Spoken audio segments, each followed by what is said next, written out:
యేసుక్రీస్తు నామంలో మీ అందరికీ వందనాలు. నా దేవుడు మిమ్మల్ని మీ కుటుంబాలను నిండారులుగా దీవించునుగాక. ఈరోజు ఒక వాక్యాన్ని చదువుకొని దేవుని మాటలు కొన్ని తెలుసుకుందాం. ఈరోజు మీతో నాతో మాట్లాడుతున్న భాష ఏంటంటే, దుష్టులతో సహవాసం చేయకు, అపహాసులతో సహవాసం చేయమనుకుంటున్నాడు. మనం ఎవరితో సహవాసం చేస్తాం? నీతిమంతులతోనా అవినీతిమంతులతోనా? ఒక్కసారి మన హృదయాలు పరిశోధించుకుందాం. 1 కొరింథీ పత్రిక 15వ అధ్యాయం 33వ వచనం నేను చదువుతున్నాను. అందరూ కూడా బైబిల్ నుండి తీసి చదవండి, లేకపోతే వినుటకు విశ్వాసం కలగాలి. 1 కొరింథీ పత్రిక 15వ అధ్యాయం 33వ వచనం. మోసపోకుడి, దుష్ట సాంగత్యము నుంచి మంచి నడవడిని చెడుకొను, నీతి ప్రవర్తన గలవారై మేలుకొని పాపం చేయకూడదు. దేవుని గురించిన జ్ఞానము కొందరికీ లేదు, మీకు సిగ్గు కలుగుడికి ఎట్లా చెప్పుచున్నానని పౌలు గారితో రాస్తున్నాడు. పౌలు గారు ఒకప్పుడు హింసకుడు, దోషకుడు, హానికరుడు. అయినా సరే ఆయన దేవుని పట్టుకొని దేవుని అడుగుజాడలో నడిచి కొన్ని పత్రికలు రాయటానికి మనకు జ్ఞానంతో మాట్లాడే మాటలు రాసిన వాడు. ఆయన అంటున్న మాట ఏంటంటే, మోసపోకుడి, దుష్ట సాంగత్యం చేరుకునంటున్నాడు. దుష్టుల ఆలోచన చెప్పున్నాడు. ఒక అపహాసుల కూర్చుగా దేవుని మాట వినమని మనలో చెబుతున్నాడు. మనం ఎలా ఉంటున్నామో ఒక్కసారి మన హృదయాన్ని పరిశోధించుకోవాలి. మనం ఎక్కువగా దుష్టులతోనే ఎక్కువ సహవాసం చేస్తున్నామా, నీతిమంతులతో చేస్తున్నాము? 6 నెలలు ఆ సహవాసం చేస్తే వాళ్ళు వీరైతారు, వీళ్ళు వారవుతారని లేఖనాలు తెలియపరుస్తాం. మనం ఏ సహవాసం చేస్తున్నాం? మనం ఎవరితో తిరుగుతున్నాం?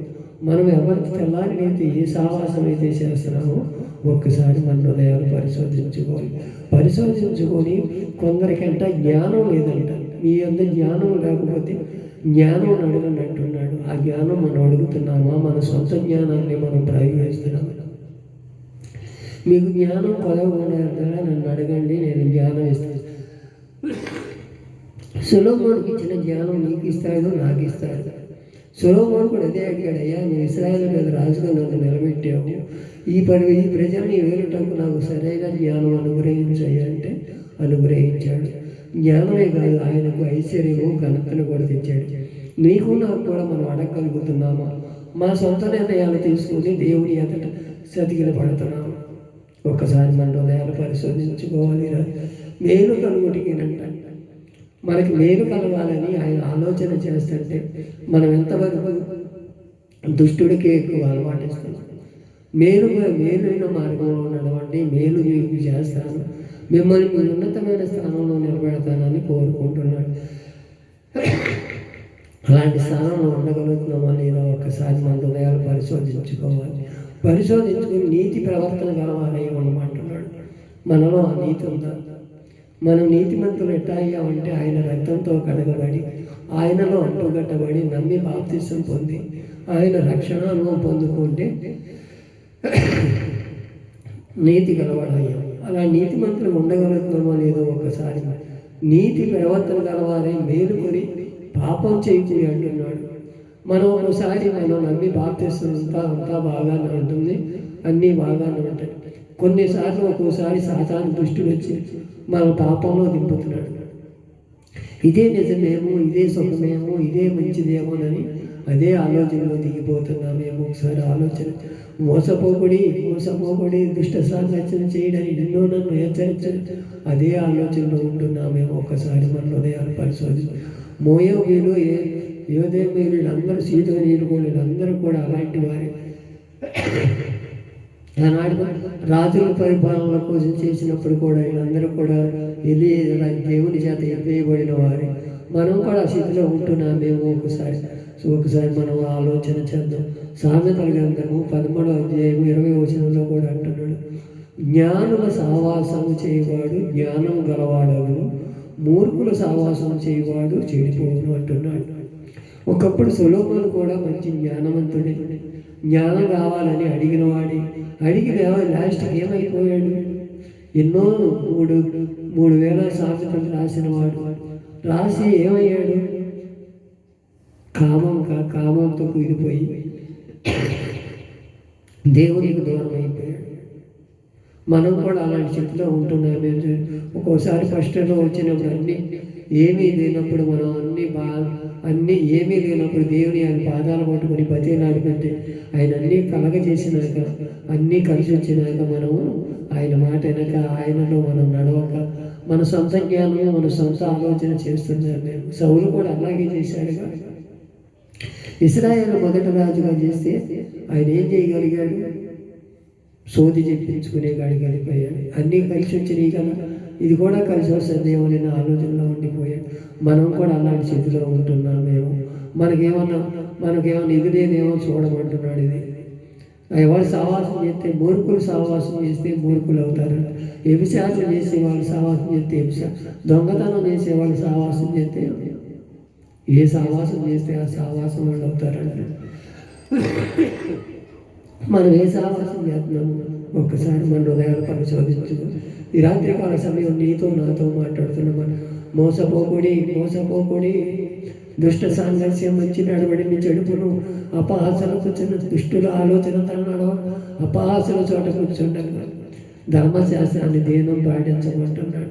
మనం పాటించగలుగుతున్నామా లేదా ఒక్కసారి మన హృదయాలు పరిశోధించుకొని ముందుకు నడిస్తే దేవుడు మన పట్ల కార్యం చేస్తాడు. మనం ఏదో కొద్దిగా బాగుంటే ఒక రకంగా, బాగోపోతే ఒక రకంగా, రోగం వస్తే ఒక రకంగా, అపనిందలు వస్తే ఒక రకంగా, అప్పులోళ్ళు వస్తే ఒక రకంగా వెతుకుతున్నామే. ఒక్కసారి మన హృదయాలు పరిశోధించు. దేవుని ఎదుట నీతిమంతులుగా జరుగుతుంది. 2 కొరింథీ పత్రిక 6వ అధ్యాయం 14వ వచనం, మీరు అవిశ్వాసులతో జోడుగా ఉండకూడి నీతికి దుర్నీతికి ఏం సాంగత్యం అంటున్నాడు. నీతి అంటే దేవుని నీతి, దుర్నీతి అంటే దుష్టుడి ఆలోచన. ఈ ఆలోచనలో దీనికి దానికి పొంతనే లేదు. మనం ఏ ఆలోచనలో నడుస్తున్నాం? దుష్టుడి ఆలోచనలోనే నడుస్తున్నాము. అదేమో చూడటానికి ఇంపైన ఉంటుంది, రమ్యమైన ఉంటుంది. ఆ రోజున అవ్వ ఆదాము కూడా అదే పని చేశారుగా. ఈ పండు తినొద్దంటే తినేశారు. అది దుష్టుడు చేశాడు వాళ్ళిద్దరిని.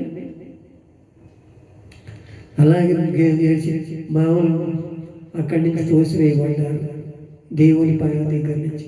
మనం కూడా అలా ఉంటున్నామేమో, దుర్నీతి అనే ఆలోచనలో ఉంటామేమో. దేవుని నుంచి తోసివేయబడక ఆయన సన్నిధిలో ఆయన పాదాల పట్టుకుని దుర్నీతి ఏం సాంగత్యంగా ఉంటుందయ్యా? నేను ఉండవలసిన స్థానంలో నన్ను ఉంచయ్యా, నీ చిత్తం నెరవేర్చయ్యా, నన్ను నీ సొంతగా చేర్చుకోయ్యని మనం అడుగులుతున్నామా? మీరు అవిశ్వాసులతోనూ జోడుగా ఉండకండి. అవిశ్వాసం అంటే నమ్మను, ఇది జరుగుద్దంటావా? ఈ వెంట దేవుడు చేస్తాడంటావా? ఏ ఆలోచనలో ఉండవా? చేత నడవా? చూసి నమ్మిన వారి కంట చూడక నమ్మిన వారి దేవుడు మన పట్ల కార్యం చేయాలి. దేవుడు మనతో ఉండాలని మనం కోరుకుందాము. ఈ రాత్రికాల సమయంలో కొన్ని మాటలు తెలుసుకొని, అయ్యా మోసపోకుడి అన్నావయ్యా. దుష్టుల ఆలోచనలో మేము నడుస్తున్నామేమోనయ్యా. మా ఆలోచన కాక, మా సొంత నిర్ణయాలు కాక, నీ ఆలోచనలో మేము నడిచే కృపను మాకు దయచేయ్యా. నీ సన్నిధిలో మాకు నిలబెట్టయ్యా. అయ్యా, మేము ఇప్పటి వరకు మాకు సిగ్గు కలుగుటే జ్ఞానం కొందరికి ఉంది, మీకు సిగ్గు కలుగుడికి ఎలా చెబుతున్నారు, మీరు దుష్టుల ఆలోచనలో నడుస్తున్నారు అని హెచ్చరిక మాటలతో మేము జ్ఞాపకం చేసావయ్యా. నీ చిత్తంలో నేను ఉంటానయ్యా. నీ చదువు అనే ఏ విచారంలాగా అయ్యా, మేము నీ చిత్తంలో నన్ను నడిపయ్యా. అయ్యా, నీ కృపలో నన్ను దాసయ్యా. అయ్యా, మేము జ్ఞానం కొనకుంటే జ్ఞానం అడుగుమంటున్నాం. ఆ జ్ఞానం మాలో లేదే. ఒకసారి మనం జ్ఞాపకం చేసుకుని ఆయన కృపాక్షేమముల మధ్య నడిపించమని ప్రార్థన చేసుకున్నాం. ప్రతి విషయంలో తోడుండు నాయన. నీ విశ్వాసంగా మేము పలుకుతానికి మూర్ఖుల సావాసం వదిలిపెట్టి నీతిమంతులుగా మమ్మల్ని తీర్చిదిద్దామని ఎంతమంది అయితే తీర్మానం చేసుకుంటారో నా దేవుడి రాత్రికాల సమయంలో మీ అందరినీ దేవుని ఆలోచనలో నడుచుదురుగాక, దుష్ట సాంగత్యం మానుదురుగాక, ఆయా అవిశ్వాసులతో జోడుగా ఉండము కాక, దుర్నీతితో మనం సావాసం చేయకుండా దేవుని సన్నిధిలో కనిపెట్టుకుని ప్రార్థన చేసి ఆయన మోకరించి ఆయన పాదాలు తడిపే కృపను మనకు దయచేయాలని ఈ రాత్రికాల సమయంలో సరైన తీర్మానం చేసుకుని దేవుని ఎదుట నీతిమంతులుగా తీర్చబడతాం.